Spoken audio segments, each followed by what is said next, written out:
যে নারীকে আল্লাহ ভালোবাসেন ওই নারীকে তিনটি স্বপ্ন বেশি বেশি দেখান। এই তিনটি স্বপ্ন যদি কোনো নারী বেশি বেশি দেখে তাহলে মনে করতে হবে আল্লাহ পাক রব্বুল আলামিন তাকে ভালোবাসেন। মনে রাখেন, স্বপ্নের কিন্তু অনেকগুলো ব্যাখ্যা রয়েছে এবং স্বপ্ন অনেক সময় সত্য হয়। ভালো স্বপ্নগুলো আল্লাহর পক্ষ থেকে আসে, খারাপ স্বপ্ন এটা শয়তানের পক্ষ থেকে আসে। আর এটা হচ্ছে ইচ্ছা স্বপ্ন, আপনি সারাদিন যেটা চিন্তা করেন সেটাই আপনি স্বপ্ন দেখেন, তবে স্বপ্ন ভালো স্বপ্ন এটা আল্লাহর পক্ষ থেকে আসে।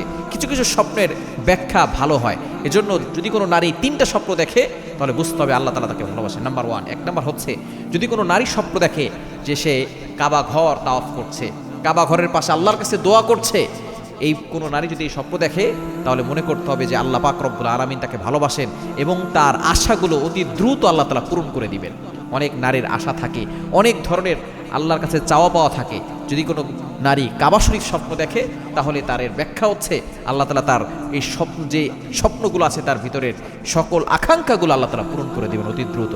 এবং দ্বিতীয় নাম্বার, কোনো নারী যদি স্বপ্ন দেখে যে তার কন্যা সন্তান হয়েছে তাহলে এই স্বপ্নের ব্যাখ্যা হচ্ছে আল্লাহ তাকে ভালোবাসেন এবং তাকে আল্লাহ পাক রব্বুল আলামিন রিজিকের ব্যবস্থা করবেন, আল্লাহ তাআলা তাকে সম্পদের ব্যবস্থা করবেন।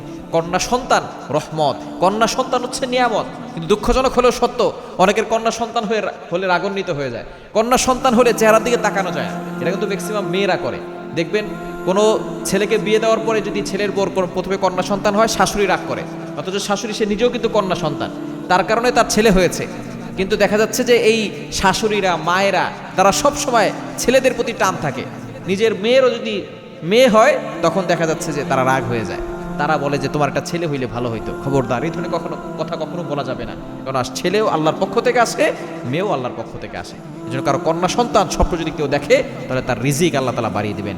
এবং তিন নাম্বার হচ্ছে কেউ যদি দেখে কোনো ফলের গাছ সে বপন করেছে, সাথে সাথে সেটা গাছ বড় হয়ে গেছে, ফুল হয়েছে, ফল হয়েছে, ফল নিয়ে সে বাড়িতে যাচ্ছে, এরকম যদি দেখে তাহলে আল্লাহ পাক রব্বুল আলামিন তার জীবনটাকে সার্থক করবেন এবং আল্লাহ পাক রব্বুল আলামিন তার জীবনের সকল বিপদ দূর করে দিয়ে আল্লাহ পাক রব্বুল আলামিন তার জীবনের সুফল দিয়ে দিবেন।